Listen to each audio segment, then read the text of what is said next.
बेटा आज हम आपसे परमाणु संरचना में जो परमाणु का क्वांटम यांत्रिकी मॉडल है उसकी चर्चा करेंगे। बेटा बात में quantum mechanical model for atom.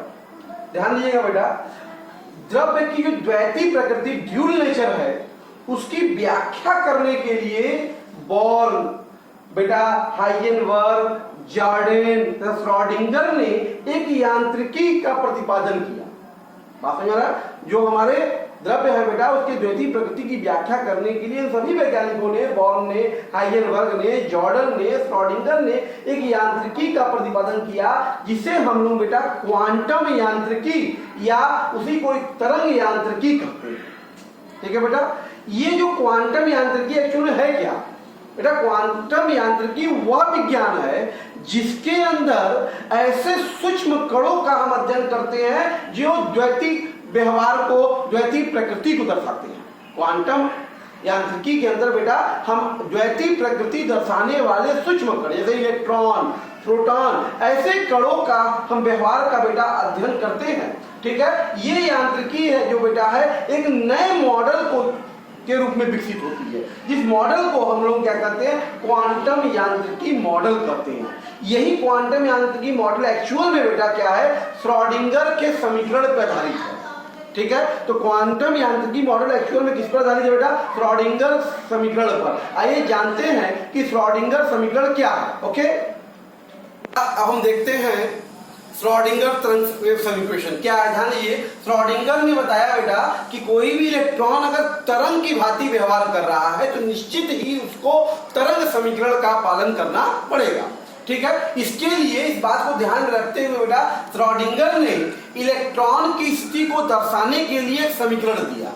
उसी समीकरण को हम लोग बेटा श्रोडिंगर समीकरण कहते हैं। ये समीकरण एक्चुअली है क्या बेटा? ध्यान दीजिए, del two psi upon del x two plus del two psi upon del y two plus del two psi upon del z two plus 8 pi square e minus v बटा एच बराबर 0। बेटा square pi m e minus sorry 8 pi square m e minus v upon h e minus v equal to 0। यही हमारा क्या है बेटा? Schrodinger, ये जो समीकरण है यही श्रोडिंगर समीकरण है। बात में क्या है श्रोडिंगर समीकरण बेटा? Del two psi upon del x two plus del two psi upon del y two plus del two psi upon del z two plus 8 pi square m e minus v upon h equal to 0। बेटा जहां पर आप देख रहे हैं यम क्या है बेटा? इलेक्ट्रॉन का द्रव्यमान है बेटा, और एच आप जान ही रहे प्लैंक नियतांक है, और बेटा ई जो भी है वो स्थितिज ऊर्जा है, स्थितिज ऊर्जा, तथा ई बेटा कुल ऊर्जा है। ठीक है, इस श्रोडिंगर समीकरण को बेटा हम समीकरण 1 को निम्न प्रकार से भी लिख सकते हैं, निम्न रूप में। ध्यान दीजिएगा, समीकरण 1 को निम्न रूप में भी लिख सकते हैं। ध्यान दीजिए बेटा, क्या होगा ये? Del square psi plus 8 pi square m e minus v upon h equal to 0। बात समझ में आ रहा है? जहां बेटा ये जो डेल स्क्वायर आप देख रहे हैं इसका मतलब क्या हुआ? Del two upon del x two plus del two upon del y two plus del two upon del z two. ये गणितीय बेटा, मैथमेटिकल गणितीय ऑपरेटर है। ठीक है, ये जो हमारा तरंग समीकरण है बेटा, ये जो आप देख रहे हैं श्रोडिंगर इक्वेशन, तो श्रोडिंगर जो समीकरण है, तो श्रोडिंगर ध्यान दीजिएगा, श्रोडिंगर जो तरंग समीकरण है, समीकरण का जो हल है बेटा, ये वास्तव में तरंग फलन को दर्शाता है जो कि साई है बेटा, जो कि क्या है? साई। इसको अगर सॉल्व करेंगे इस इक्वेशन को, ये जो समीकरण था हमारे पास श्रोडिंगर, उसको सॉल्व करने पर जो उसका हल मिलेगा, सोल्यूशन मिलेगा, वो वास्तव में एक वेव फंक्शन होगा। ठीक है, वही साई है। क्लियर? ये जो तरंग समीकरण का हल है बेटा, ये जो इसमें जो हल मिलेगा, ये जो समीकरण है आपका श्रोडिंगर समीकरण के हल में परमाणु की सभी सूचनाएं बेटा निहित है बेटा। इस श्रोडिंगर समीकरण को संक्षिप्त रूप में हम लिख सकते हैं बेटा क्या? H psi इक्वल टू बेटा E psi। ये समीकरण 3, ये बेटा जो है ये भी श्रोडिंगर समीकरण का ही संक्षिप्त रूप है, जहां पे H psi जो है हैमिल्टोनियन बेटा ये ऑपरेटर है, ठीक है। तो ये था बेटा हमारा श्रोडिंगर वेव इक्वेशन। जो श्रोडिंगर वेव इक्वेशन आप देख रहे थे, एक्चुअल में यही जो था del 2 psi upon del x2 और del 2 psi upon del y2 del 2 psi upon del z2 plus 8 pi square m e minus v upon h equal to 0। इसी को हम लोग शॉर्ट रूप में, इस रूप में भी हैमिल्टोनियन ऑपरेटर के रिस्पेक्ट में रिप्रेजेंट कर सकते हैं। तो ये श्रोडिंगर वेव इक्वेशन है बेटा।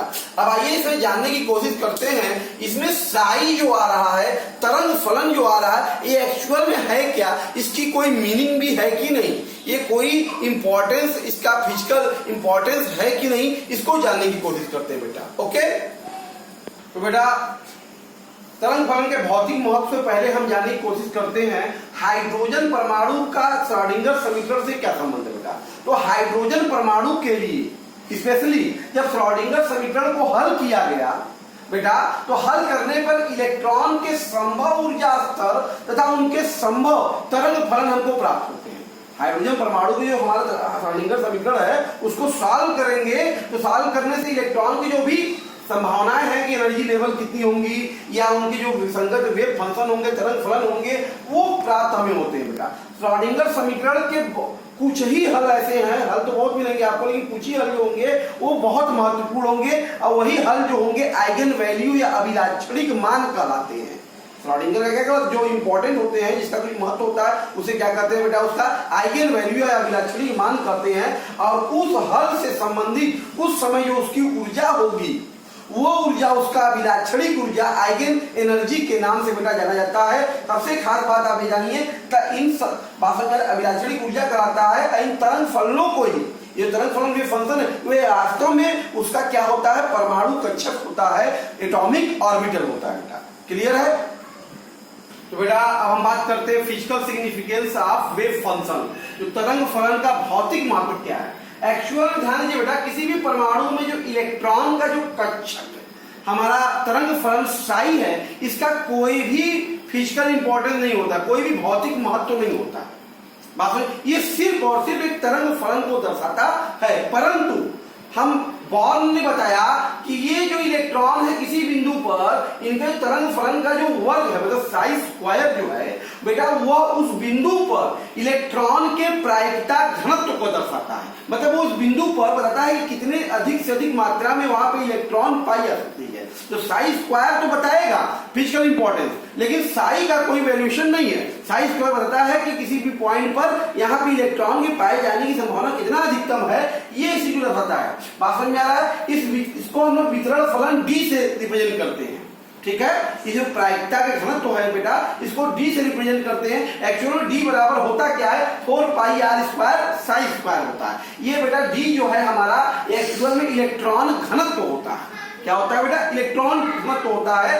बात समझ आ रहा है? जिसे हम लोग हाइड्रोजन परमाणु के लिए अगर हम डी इलेक्ट्रॉन घनत्व और आर में नाभिक से दूरी के बीच में ग्राफ प्लॉट करें, तो हमको ये देखिए वितरण वक्र प्राप्त होता है।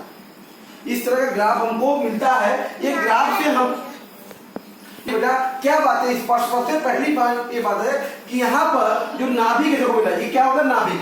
तो नाभिक पर यहाँ शुरुआत है, तो नाभिक पर इलेक्ट्रॉन के पाए जाने की संभावना एकदम शून्य है।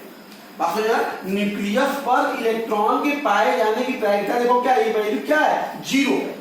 यहाँ कोई भी इलेक्ट्रॉन उपस्थित नहीं है। लेकिन जैसे जैसे बेटा देख लो आप नाभिक से दूर बढ़ रहे हो, जैसे जैसे नाभिक से दूर बढ़ रहे हो वैसे वैसे इलेक्ट्रॉन के पाए जाने की प्रायिकता बेटा बढ़ती जाती है। लगभग 0.529 एंगस्ट्रॉम पर, 0.529 एंगस्ट्रॉम की दूरी पर ये पाए जाने की प्रायिकता जो है अधिकतम है। बात समझ में आ रहा है? तो यहाँ पर सबसे, और यही जो दूरी है 529 एंगस्ट्रॉम याद करिए, ये बोर के प्रथम कक्षा की परमाणु त्रिज्या बताती है। लेकिन बेटा अगर हम ध्यान दें यहाँ पर खास तौर पे कि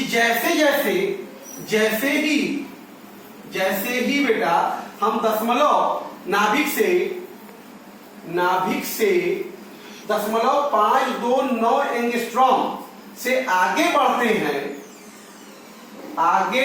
हैं, देखो अब इससे अब और आगे आप बढ़ना शुरू किए तो क्या हुआ, बढ़ते हैं तो पुनः इलेक्ट्रॉन के पाए जाने की जो प्रायिकता है बेटा, प्रायिकता वो घटने लगती है तथा ध्यान दीजिएगा, तथा लगभग बेटा 2 एंगस्ट्रॉम के बाद यह प्रायिकता नगण्य मानी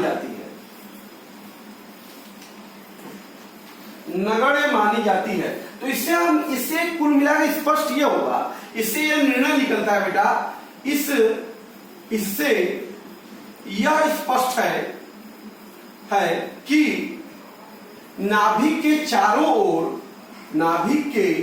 चारों तरफ इलेक्ट्रॉन की वृत्तीय कक्षाओं का कोई भी औचित्य नहीं है।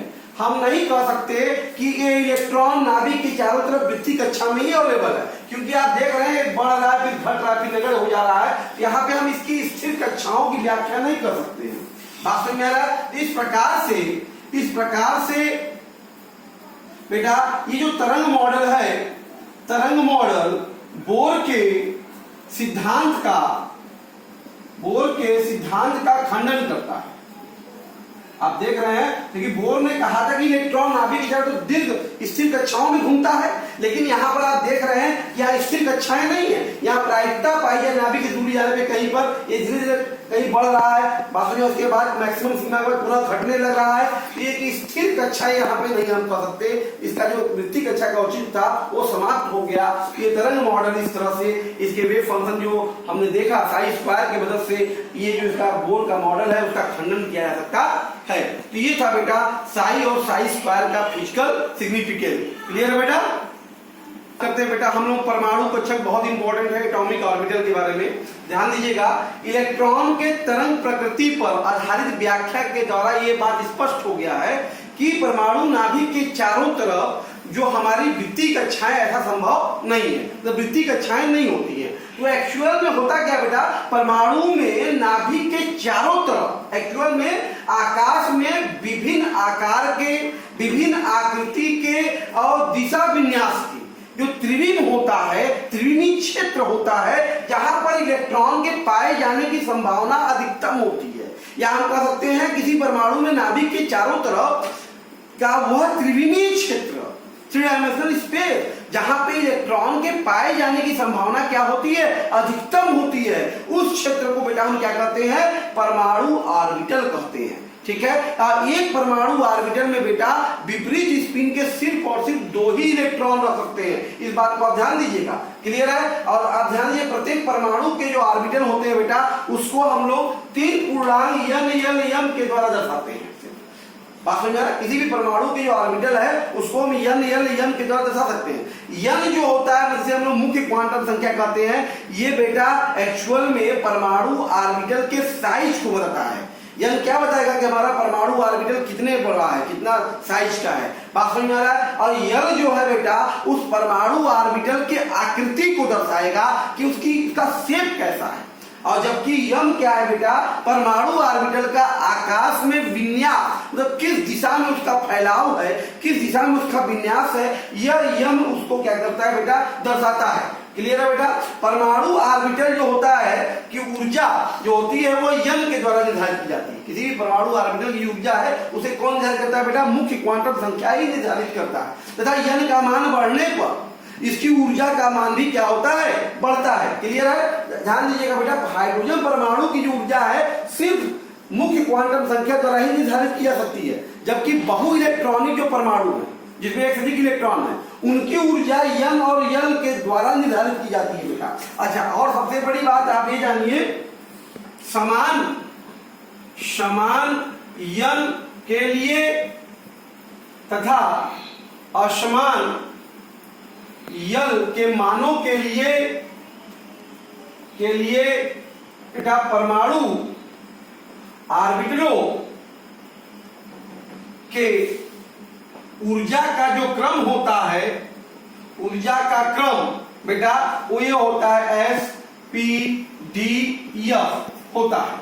इस क्रम में मतलब यन की वैल्यू सेम है और यल के मान अलग अलग हैं, उस क्रम में जो ऊर्जा का क्रम होगा सबसे अधिक ऊर्जा एफ ऑर्बिटल की होगी और सबसे कम किसकी होगी बेटा, एफ ऑर्बिटल की होगी। तथा ध्यान दीजिएगा बेटा, समान यन व यल के मान वाले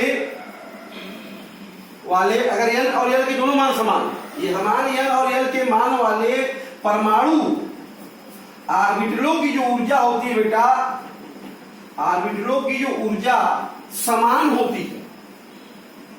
समझ रहे हैं आप, ये बहुत इंपॉर्टेंट बात ध्यान दीजिए। जिसके लिए यन और यल दोनों मान समान है, ऐसे सभी ऑर्बिटलों की ऊर्जा क्या होगी, समान होगी। तथा ऐसे ऑर्बिटलों को बेटा, ऐसे ऑर्बिटलों को समभ्रंश कई बार पूछा जाता है, समभ्रंश ऑर्बिटल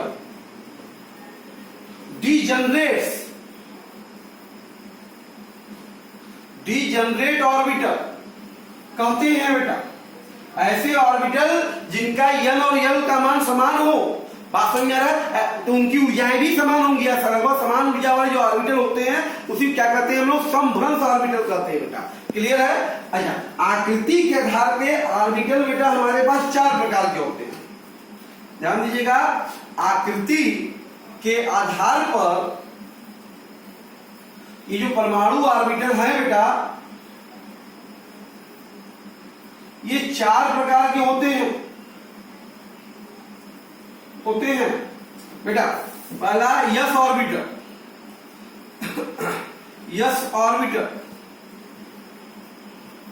दूसरा बेटा पी ऑर्बिटल, तीसरा बेटा डी ऑर्बिटल और चौथा बेटा एफ ऑर्बिटल। तो आप जानते रहिए बेटा कि एफ ऑर्बिटल जो होता है हमारा, ये गोलाकार होता है, ठीक है। पी ऑर्बिटल जो होता है बेटा हमारा, ये डंबलाकार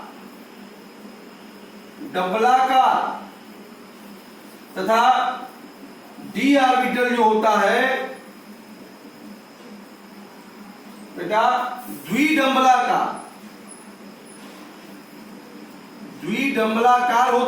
होता है तथा बेटा जो एफ ऑर्बिटल होता है त्रिडंबलाकार एक्चुअल में होता है, डंबलाकार होता है। इसको पेपर में नहीं बना पाएंगे बेटा, इसलिए हम कहते हैं एफ ऑर्बिटल जटिल आकृति का होता है। किस आकृति का होता है बेटा, जटिल आकृति का होता है, ठीक है। त्रिडंबलाकार है इसलिए इसको हम क्या करते हैं, जटिल आकृति का। बेटा अगर इसका शेप देखना चाहें, एसपीडीएफ का शेप कैसा दिख रहा है बेटा, ध्यान दीजिएगा। ये जो शेप है, ये जो आकृति है गोलाकार, ये गोलाकार है बेटा, ये कहलाता है एफ ऑर्बिटल। पीएस ऑर्बिटल जो होता है बेटा जो गोलाकार आकृति का होता है। और बेटा ये जो आप देख रहे हैं बेटा ये डंबलाकार, ये है आपका बेटा पी ऑर्बिटल। और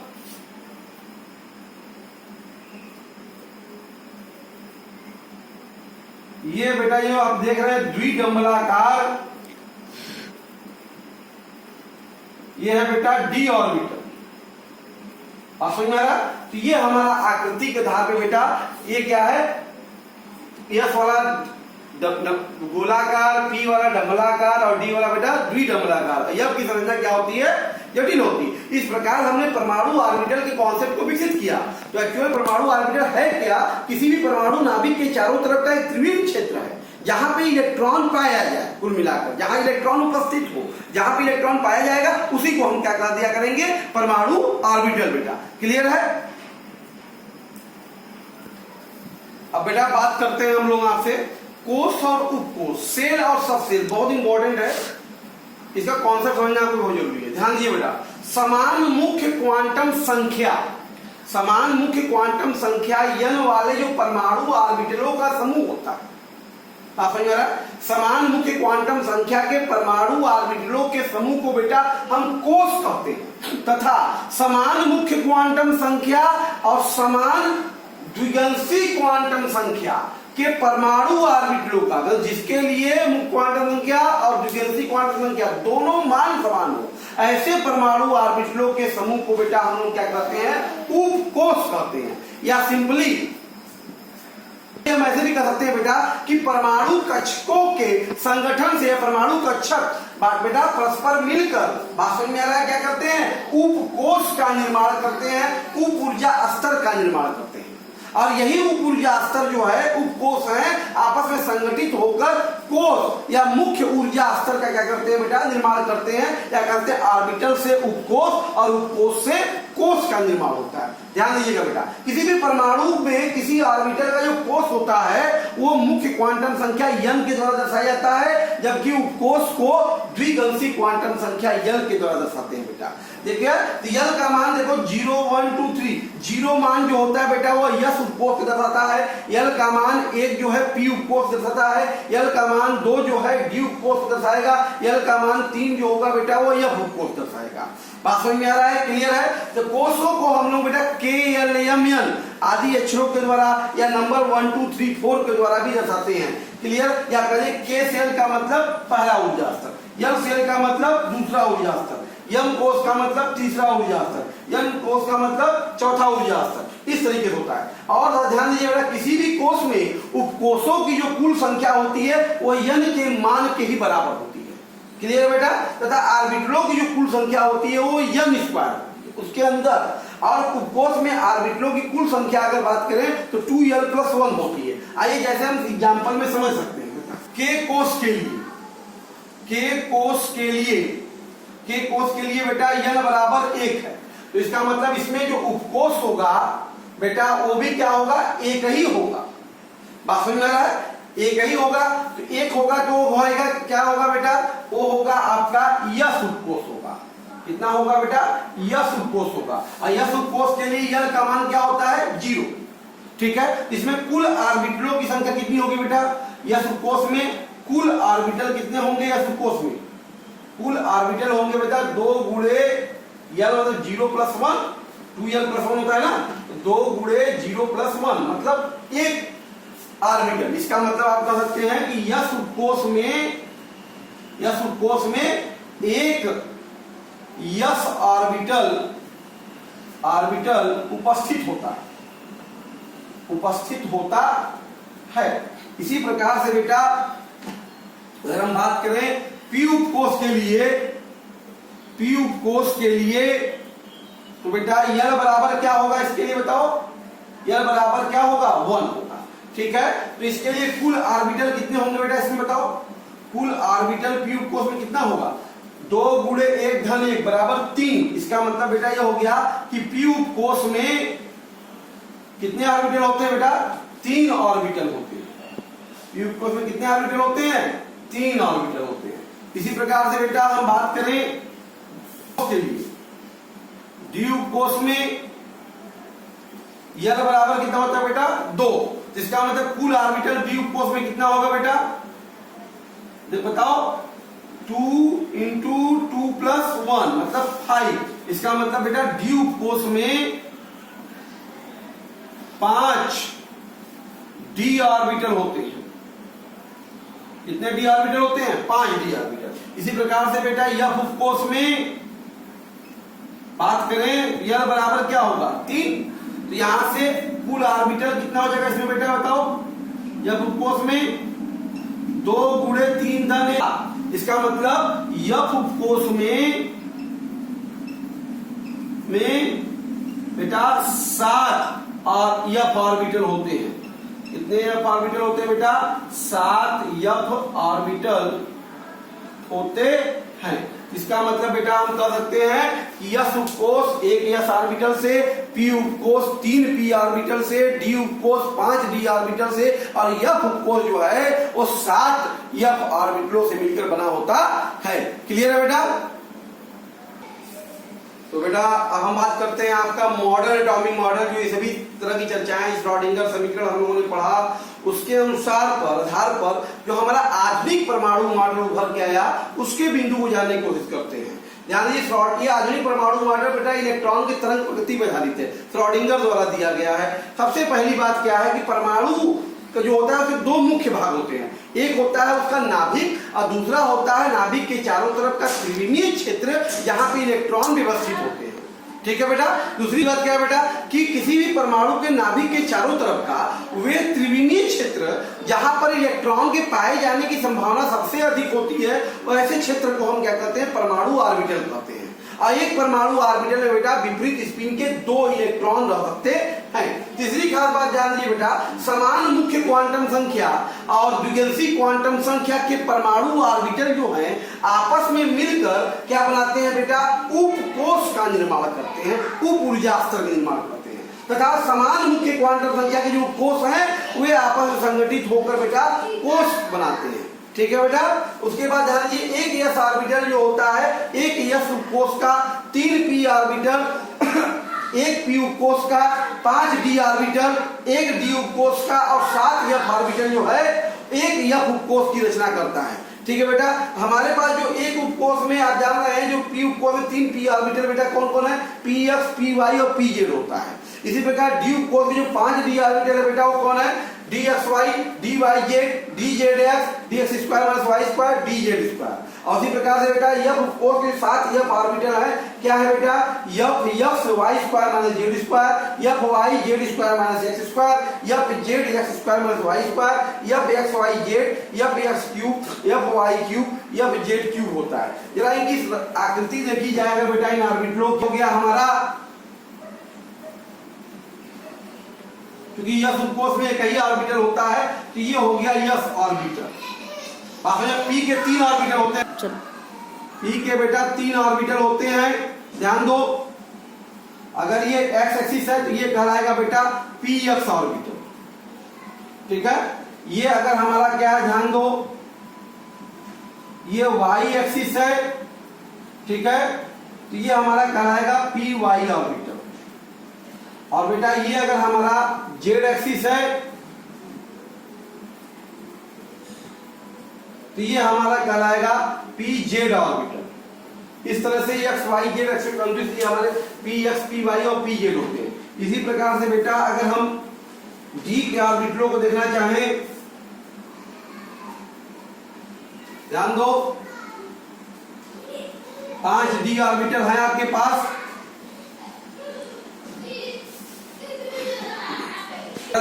डी के 5 ऑर्बिटल जो है हमारे, ये बेटा अगर एक्स और वाई है तो ये जो होगा ऑर्बिटल, ध्यान दीजिए, between the x y orbital, तो ये कहलाएगा बेटा डी एक्स वाई ऑर्बिटल। ठीक है, डी एक्स वाई होगा। ये अगर वाई और ये जेड है बेटा तो ये कहलाएगा आपका डी वाई जेड ऑर्बिटल। और अगर ये जेड और एक्स है बेटा ये कहलाएगा आपका डी जेड एक्स ऑर्बिटल। ठीक है बेटा। और अगर ये हो, ये एक्स और ये वाई है ऑन द एक्सिस पे लूप जा रहा है, ध्यान दो, एक्सिस के ऊपर से लूप जा रहा है, तो ये एक्स और वाई के ऊपर जाएगा, ये कहलाएगा d x square minus y square. और ये एक्स है, ये जेड के ऊपर से जो जाएगा, ये सेंटर पे इस तरह से होता है, ये होता है जी जेड ऑर्बिटल। ये इस तरह से बेटा एस ऑर्बिटल, पी के तीनों ऑर्बिटल और डी के पांचों ऑर्बिटल की ये आकृतियां हैं। क्लियर है बेटा। और यह का मैंने जैसे बताया कि त्रिडबलाकार है, बहुत ही जटिल होता है बेटा, यहाँ पे हम इसको नहीं बनाएंगे। क्लियर है बेटा। पॉइंट जो है हमारा इसका, देखो कोषों को क्रमशः बेटा हम लोग K11 अक्षरों से दर्शाते हैं, या उसी को हम लोग 1 2 3 4 आदि अंकों के द्वारा भी दर्शाते हैं बेटा। देखो किसी भी कोष में कोषों की जो कुल संख्या होती है वो मुख्य कोष के मुख्य क्वांटम संख्या के बराबर ही होती है। जैसे एग्जाम्पल में बात करें बेटा, हम कॉलम ले रहे हैं कोष, कोष के लिए n की वैल्यू, कोष में कोषों की कुल संख्या और कोषों का प्रतीक। तो बेटा अगर K कोष है, K सेल है, तो K सेल की n का मान कितना होता है? 1 होता है। तो कोषों की कुल संख्या क्या होगी? इसी के बराबर होगी, वो क्या होगी? 1। तो उसका प्रतीक क्या होगा बेटा? K सेल में कौन सा उपकोष होगा बेटा? वो होगा 1s होगा। क्लियर। एक ही उपकोष है, वो भी होगा क्या? 1s। उसी प्रकार से बेटा यल सेल की बात करें, यल सेल का हम लिए n की वैल्यू क्या होगी? 2 होगी। उपकोषों की कुल संख्या बेटा कितनी होगी? 2 ही उपकोष होंगे। वो कौन कौन से होगा बेटा? एक 2s होगा और एक 2p होगा। क्लियर है बेटा। यम सेल की बात करें तो इसके लिए n की वैल्यू कितनी होगी? 3 होगी। और कोषों की कुल संख्या कितनी होगी? 3 ही होगी। और 3 कौन कौन सा होगा बेटा? 3s होगा, 3p होगा और 3d होगा बेटा। उसी प्रकार से यम सेल की बात करें अगर हम लोग, तो ये होगा 4। ये भी वैल्यू क्या होगी? 4। और 4 कौन कौन सा होगा बेटा? 4s होगा, 4p होगा, 4d होगा और 4f होगा। तो इस तरह से हर सेलों में कोषों का क्या है? प्रतीक है बेटा। क्लियर है। तथा ध्यान दीजिए अगला पॉइंट, देखो बेटा किसी कोष में कुल n स्क्वायर ऑर्बिटल उपस्थित होते हैं। कितने ऑर्बिटल होते हैं बेटा? n स्क्वायर ऑर्बिटल होते हैं। इस तरीके से बेटा ये आज हम आपसे बात कर रहे थे आधुनिक परमाणु मॉडल के बारे में, जो हमारा मेन रचता मॉडर्न परमाणु मॉडल जो श्रोडिंगर वेव इक्वेशन पे आधारित था बेटा, उसको मैंने आपसे डिस्क्राइब किया। ये बहुत इंपॉर्टेंट है। इससे छोटी छोटी बातें जो है आगे चल के कई क्वेश्चनों को लगाने में हमारी बहुत मदद करने वाली है। इससे आधारित हम कई क्वेश्चन एटॉमिक स्ट्रक्चर के जो कंपटीशन में पूछे आते हैं उसको तुरंत आप कुछ ही सेकंडों में सॉल्व कर लेंगे। इसलिए इसको बहुत अच्छे से प्रैक्टिस कीजिए, इसको रिवाइज कीजिए। Okay, thank you.